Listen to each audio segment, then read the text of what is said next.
accusations following a heinous act in occupied Kashmir. Tourists were killed, blood was spilled, a tragedy by any measure.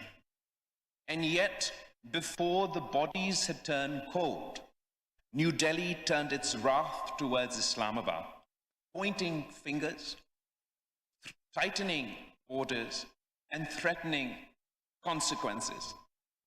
Let me make this solemn declaration before the people of Pakistan and the world. Pakistan had no hand in that crime. We do not export terror. We are the victims of terrorism, Janabi Speaker. Terrorism is not just an attack on bodies. It is an attack on truth, on peace, and on civilization itself. And yet, what is terrorism? Is it merely the act of a deranged gunman or a bomb in a marketplace? No. It is the silence of the world when injustice reigns. It is the boot on the neck of the oppressed. It is the bulldozer that raises a home in the dark. And it is the curfew that lasts not hours but decades. India claims to fight terrorism. But let us ask, how can you fight terrorism while practicing state terrorism in Kashmir? You cannot condemn the bullet while you wield the baton. You cannot speak of law when you break it every day in the valley. And you cannot claim moral superiority when your hands are soiled with the tears of mothers, the screams of children, and the silence of dead men. Mr. Speaker, Pakistan has suffered from terrorism, foreign-sponsored, ideologically driven, and brutally indiscriminate. We have buried our soldiers and our school children. We have stood alone, bleeding, while the world averted its gaze. We have fought the menace not only with arms, but with ideas, with education, with economic reform, and with unity. And so, I say this to India and the world. Terrorism cannot be defeated by tanks alone. It must be defeated by justice. Terrorism cannot be uprooted by bullets. It must be disarmed by hope. And terrorism cannot be eliminated by demonizing nations. It must be defeated by addressing the grievances that give it birth. Do you wish to end the violence in Kashmir? Then let the people speak. Let there be a plebiscite, not persecution. Let there be ballots, not bulldozers. Let there be autonomy, not annexation. That is the only path to peace. No lie, no bullet, no ban will bury the truth. Kashmir is not India's territory. It is a promise broken, a wound festering, and a people waiting. India expects 200 million people of Pakistan to account for the actions of terrorists they are still unable to name, while India has yet to account for Kulbhushan Yadav, whose name and rank within India's armed forces is on the record. India's accusations that Pakistan is involved in terrorism is stale, based on history, not on ground realities, based on fiction, not on fact. India has become the boy that cries wolf in South Asia, Mr. Speaker. Pakistan has proven India's involvement in terror, not only through proxies, but through their armed forces, not just on our soil, but India's hands are stained with blood from Sri Lanka to Canada and beyond.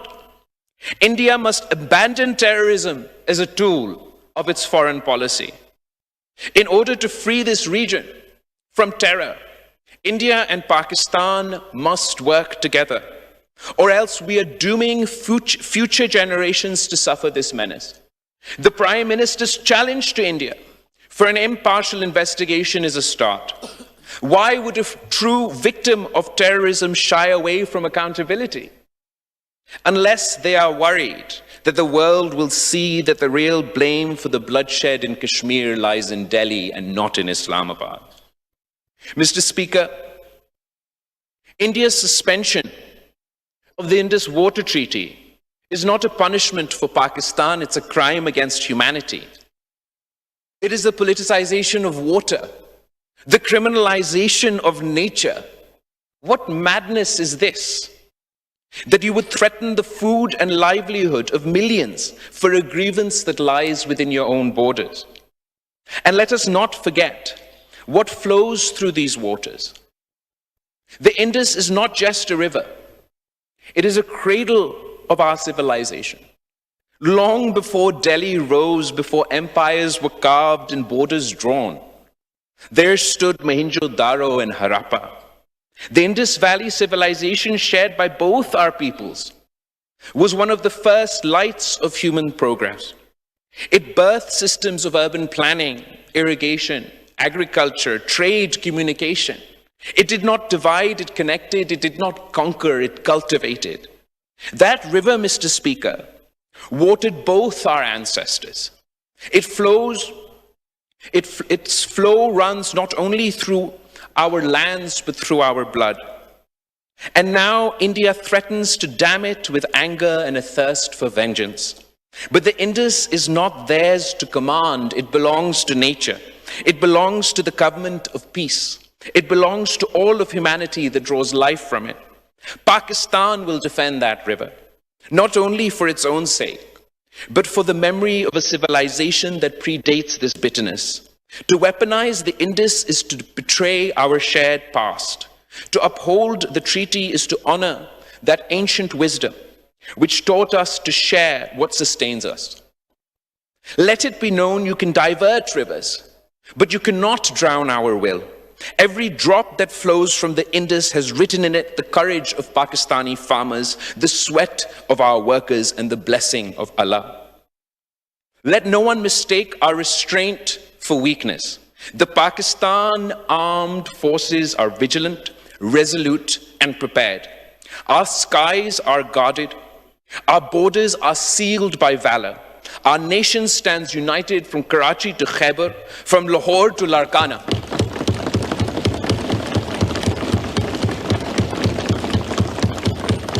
The sword we yield is only drawn when peace is threatened, but when drawn, it does not miss. And to the people of Pakistan, I say, this is not a time for despair. It is a time for resolve. We have faced darkness before, and we have emerged into the dawn. Our enemies hope to fracture us, but we must stand as one, civilian and soldier, worker and scholar, Muslim and non-Muslim, Sindhi, Punjabi, Baloch, Pashtun. We are Pakistan, a single heartbeat, a single cause.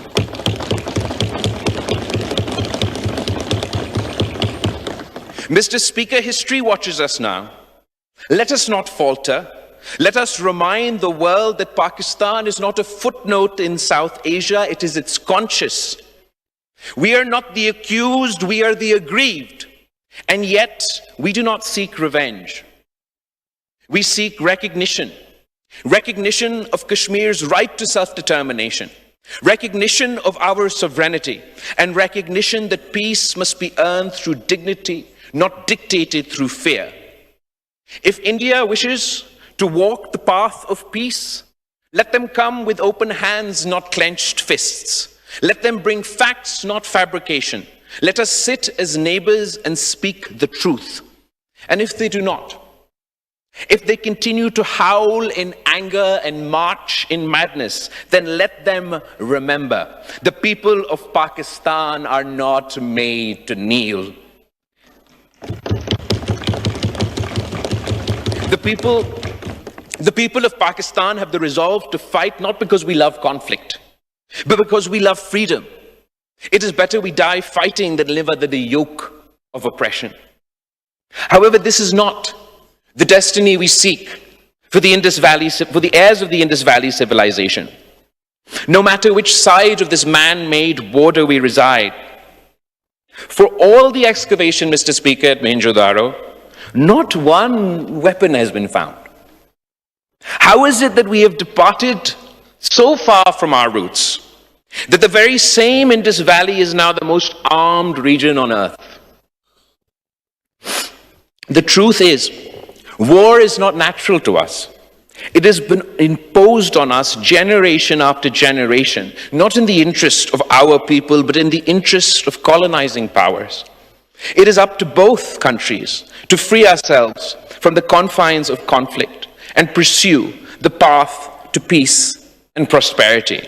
So let India decide. Will it be dialogue or destruction? Cooperation or confrontation? History shall record not only their choice, but ours. And let that history show that Pakistan stood at the crossroads of provocation. That when Pakistan stood at the crossroads of provocation and principle, we chose principle. And in choosing it, we chose honor, peace, and victory. Pakistan, Zindabad. I struggle. In recent days, the government of India has unleashed a torrent of accusations